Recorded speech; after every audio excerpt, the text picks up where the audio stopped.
Hello, my name is Frank with Across the Lines News and Analysis. Today I'm going to be doing a commentary on an interview between Tucker Carlson from Fox News and Drexel University professor George Ciccariello.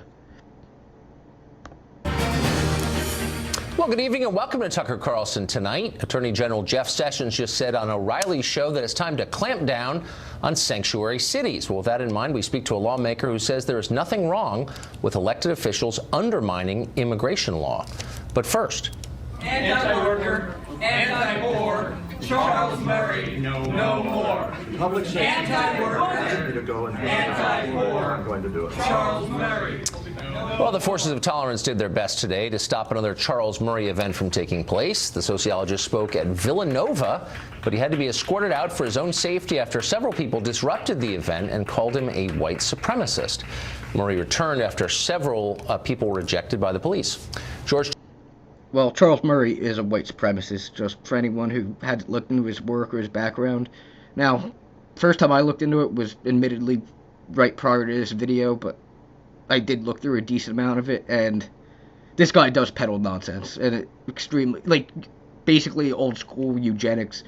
I'm gonna do my best to quote him right here, but very close to one of his purposes writing, I forget what book it was, but was flat out, he said to, I'm paraphrasing here,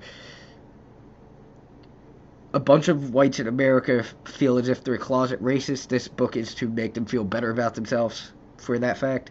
And he basically goes on to explain how, literally, whites are superior. He's close to a white supremacist definition as you could get. Ciccariello is a professor at nearby Drexel University and a self-described radical political theorist. 2 days ago, he urged the disruption of Murray's speech, calling on students to, quote, make this impossible. Professor Ciccariello joins us tonight from Mexico City. Professor, thanks for coming on. I wonder if you see something inconsistent with someone who teaches at a university dedicated to the idea of the open exchange of ideas, calling for ideas he disagrees with to be shut down. I think we should be clear that universities are actually spaces for rational ideas, for arguments that are based in fact and evidence. And the reality is that Charles Murray has never based his arguments in evidence or facts. He has never passed any kind of rigorous academic examination of those ideas. He doesn't publish with academic presses. Instead, he's actually had his research paid for by right-wing think tanks. They've paid for him to write books like The Bell Curve. They paid for those books to be published, and then they actually paid for journalists to read and take seminars on those books to spread the gospel, as it were. So this is kind of the worst kind of pseudo-intellectual pay for play, and that doesn't guarantee you a platform on a university campus. Now, what he's basically saying right there is the reason for not letting him speak, or for not letting him speak, basically, is that he does not live up to their standards, which, in all honesty, yes, it sounds like a rational argument, and it is in many ways a rational argument, but the thing that he's not considering is who are the people who get to decide what is and what is not up to standard. For academic journals, there's literally a team of people that actually go through and they evaluate the work and decide whether or not it is acceptable. For speaking on a college forum, there's nothing like that. So a lot of his points there are relatively misleading. So because he hasn't been published in academic journals and hasn't passed through the gauntlet of other professors assessing his work, though of course he has, because he has been an academic, but by that standard, I don't know, Plato, Aristotle, Socrates, none of them, I recall, publishing in academic journals. Is their writing also out of bounds on Very fair point. Drexel's campus? So I think the question is really also about the content of these writings. Let's be clear. This is someone who is defined as a white nationalist by the Southern Poverty Law Center. Someone who burned crosses in his youth and went on to play a role in violent counterinsurgency during the Vietnam War, and then who went on to support mass incarceration, the gutting of welfare. Okay, let me just stop you there. Just back up one step. He burned crosses in his youth. I know Charles Murray. I know quite a bit about him. I've read his books. I'm sure, unlike you, I'm not familiar with that. Can you substantiate that claim? Okay, well, you should have done research. It doesn't take much research to realize that this is something that happened. He claimed it wasn't racist, which might be plausible were it not for the fact that he went on to basically make a constant eugenic argument for racial inferiority to the rest of his career, arguing that black Americans and that Latinos are inferior. I don't want to get hung up, but since we're having a debate about what is accurate and what is not. Now, I'm no George Ciccariello fan, to be quite honest, but he's absolutely right there. Tucker should have definitely looked into this a bit more than he clearly did. What are you talking about? Charles Murray was a member of the Klan? I mean, what you can't throw these things out here. I know this is not an academic journal, but substantiate that claim, please. Now, I mean, Tucker, I'm pretty sure you know what Google is, and I'm pretty sure you know how to do research. And if you did that, then you would realize that this is something he's admitted to, although he claimed that it had no racial undertones. Unfortunately, as I said, he went on to write that blacks and Latinos are racially inferior, that they're genetically debased, and he's gone on more recently, actually, this might be interesting. He is right. For your audience. Google it. That he's gone on more recently to actually argue that poor whites are becoming genetically inferior as well. This is someone who uses the most flimsy pseudoscience that's been debunked in every way possible, and yet people continue to take it seriously because it makes them feel better. So look, you're saying that someone who makes racially inflammatory claims that haven't been vetted by the academic establishment shouldn't be allowed to speak on a college campus, and yet people have said that of you. You called on Twitter for, and I'm quoting, white genocide, obviously a racially inflammatory thing to say. People tried to shut you down, and you called those people a mob. And now, one thing that I'm sure Tucker's going to miss is the fact that, one, out of George Ciccariello does tweet some stupid shit, but white genocide, one, has a specific meaning. It doesn't mean what it sounds like directly. What it's referring to is a belief by many white supremacists for the most part, that basically the white genocide is white people getting outbred, and that there's no racial purity, as they would call it, left. It is not like, not talking about an actual, let's round up white people, let's genocide the hell out of them. It's nothing like that. It is, one, a concept that's nonsense, and he was posting it because it's nonsense. And you could Google this as well. Like, it's not a, it's not a term that is obscure or anything like that. You Google it, it means exactly what he meant it as. Defended academic freedom when it applied to you. How is he more racially inflammatory than you, calling for white genocide? It's interesting. I'm losing my faith. I'm really losing my faith in your ability to use Twitter. I mean, to use Google, because if you used Google, the first thing you would realize is that, of course, white genocide is not a real thing. It's a racial fantasy of the kind that Charles Murray and his ilk like to put forward. But and you when you called put forward these arguments, Twitter. I'm not saying that no one should be. I'm not saying they shouldn't be allowed on campus. I'm saying that they haven't earned any kind of platform. No, you're absolutely saying they shouldn't be allowed to speak on campus at the very least. Being extremely misleading there. Having a protest to stop them from speaking, that's absolutely what you're trying to do. On campus, and the free speech rights of those who are most affected by that racist hate speech comes into play. They're able to protest as they did today. They protested today peacefully at Villanova before they were attacked. Nobody takes you seriously. I'm trying to take you seriously. You're accused. To pull that during an interview is nonsense, in my opinion. But no, let him continue. Using this guy of racial demagoguery, and you called for white genocide. You also applauded the Haitian Revolution for killing whites.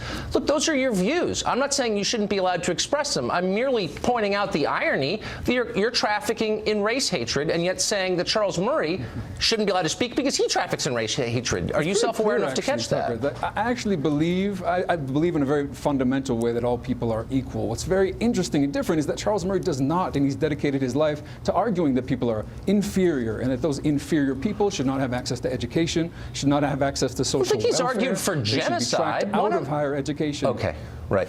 I doubt you've read a Charles Murray book, but I'll give you the benefit of the doubt. Supported by. Okay, but answer my question. You called for white genocide, and I'm not making it up. It actually got a lot of attention. Are you going to defend that as a principled academic stand? I mean, I really hope this isn't the point that Tucker decides to stick on for this entire interview. What did that mean exactly? And I really, maybe I gave you too much credit. Maybe I thought you were too smart. Maybe I thought that you would actually do your research and figure out, for example, what is satire, what's clearly satire, what talks about an imaginary concept of white genocide, which is upheld by the likes of Steve Bannon and all these alt-right figureheads who actually think that white people in the United States are under existential threat. I do not believe that. Okay, so here's something that I don't even understand the answer, but I'm going to pass on to something you said just a couple days ago, and this is on your Twitter account. You said, some guy gave up his first-class seat for a uniformed soldier. People are thanking him. I'm trying not to vomit or yell about Mosul. Was that satire too? What does that mean? Or are you going to blame Steve Bannon for that as well? I think it's really irresponsible to blindly support. One little side point. Any Tucker Carlson interview you watch, and I'm willing to bet someone on this. Find any clip where he is not making that face at some point or another. I'm not sure exactly what that face is, whether it's the "what the fuck are you saying" face or the "haha, I'm intently listening," but every interview, same face.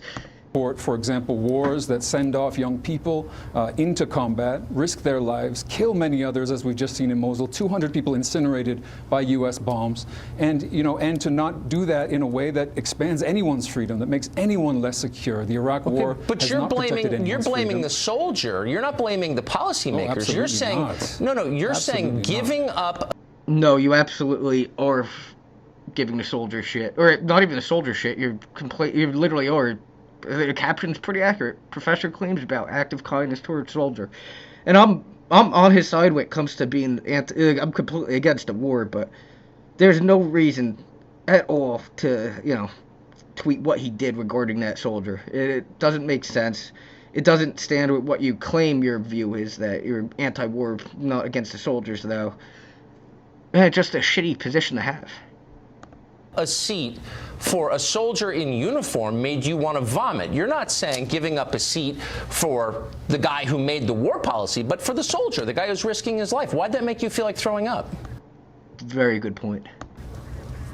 I think U.S. troops need real support. They don't need symbolic gestures. What they need is not a first-class seat. What they need is healthcare support, psychological support. Women in uniform need to not be subjected to an epidemic of sexual assault. And no, he's right about all that, but getting a first-class seat probably doesn't hurt. I don't know why you need to complain about an act of kindness someone gave to one of these people, but let's continue.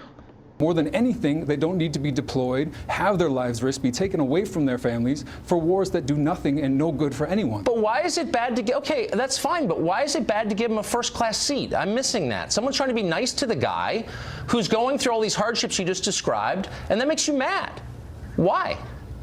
I'm all for generous gestures devoted toward those who most deserve them in our society, and I have the deepest respect for anyone who, particularly for economic reasons, makes difficult decisions, whether it's joining the military, whether it's doing other dangerous work that has to take place in our society, whether it's being an economic migrant. And I think these people all deserve better. They deserve to not have to join the military if they would rather just get an education. But he did. He doesn't have a government-subsidized job at a university like you. So why that make you mad? To not have the health care and the psychological support that they need. This is how we support the troops, not by sending them off into wars. Okay.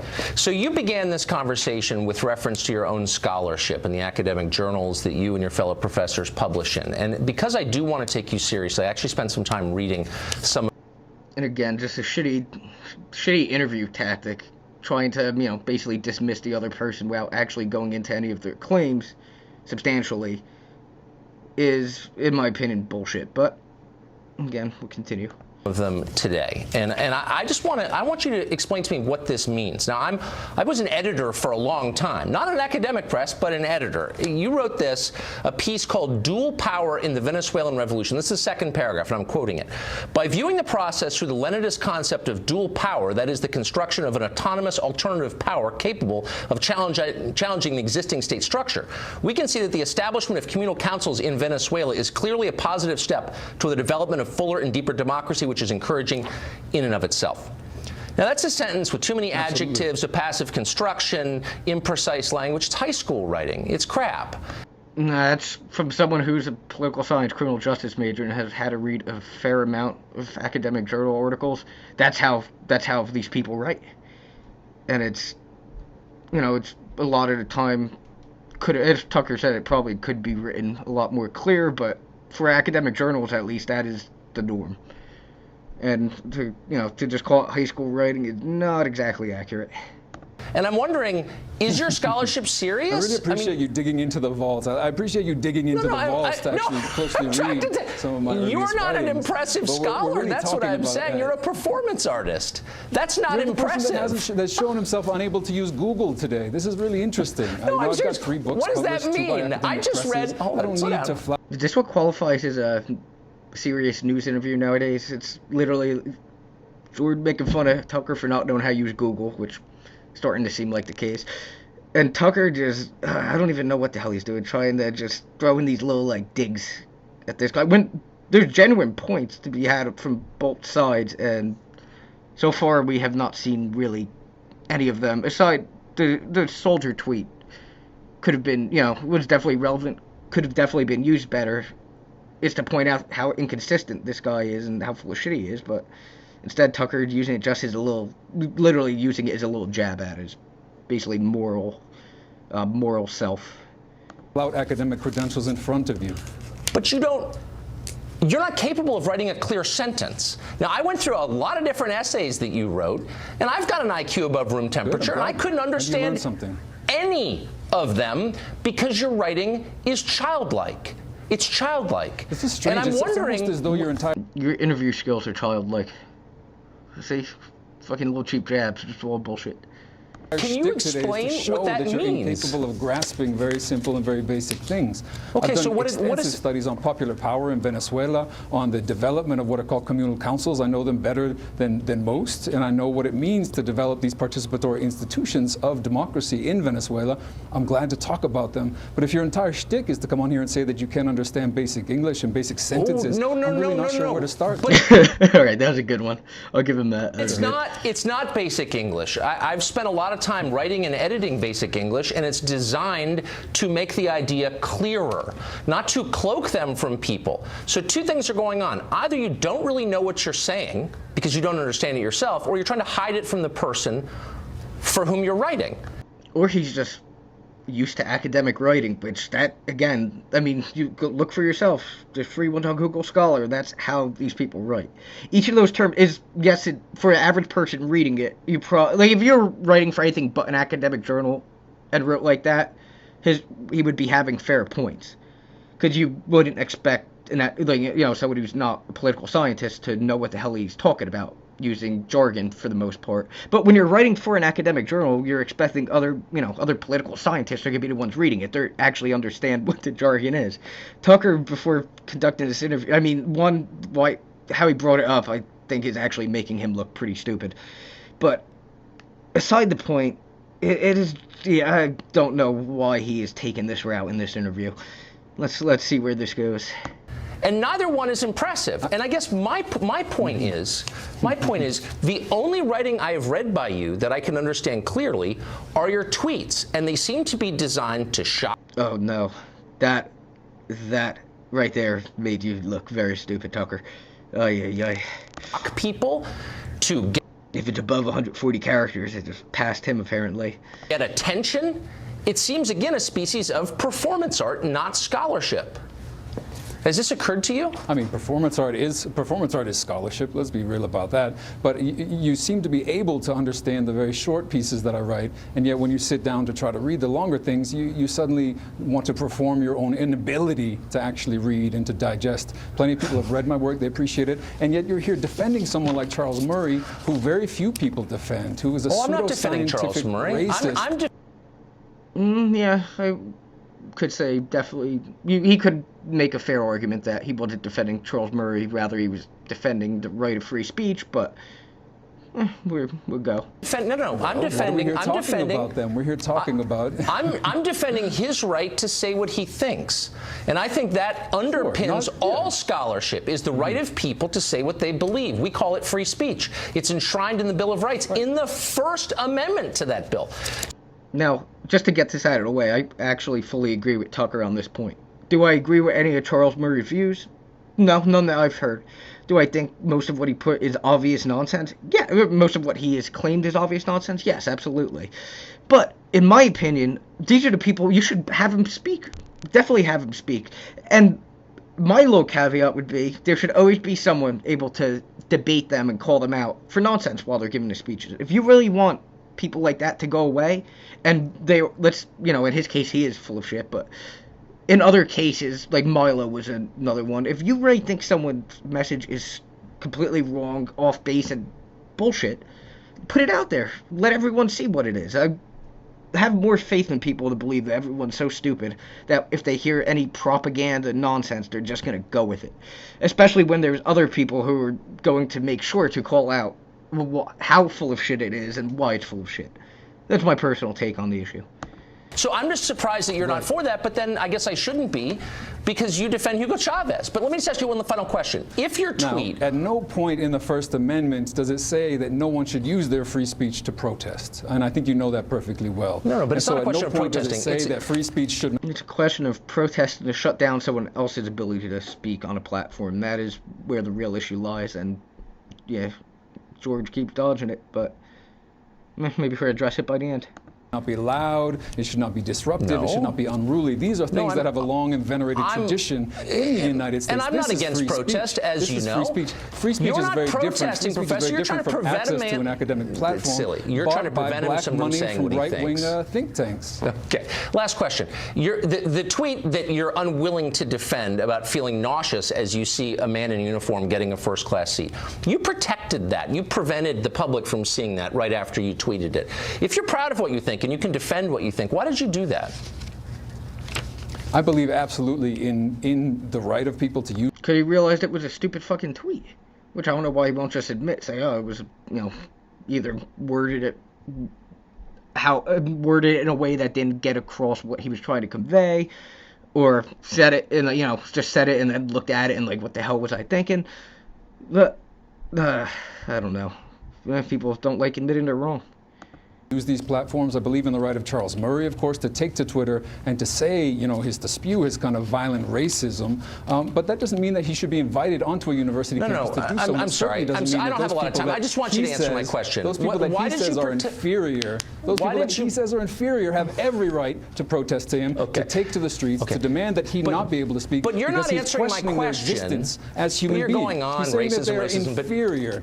Okay. Yes. I got it. It's racism. Are you going to answer my question? If you don't want to recognize Charles Murray as a racist, why are you protecting your Twitter feed if you can defend your position? Why are you hiding it from the public? Sometimes you need to protect your Twitter feed when people who like to go on and on about free speech decide that it's time to violently threaten people who are using that free speech. I would not violently threaten a Charles Murray. Says the man who called for white genocide. And yet, oh my God, someone needs to send Tucker a link with the actual definition of white genocide so we could get this out of the way. And yet you didn't major in irony, I can see, to have an Professor. Right to go speak at Villanova, I gotta go. Absolutely absurd. Thanks for joining us tonight. Have fun in Mexico City.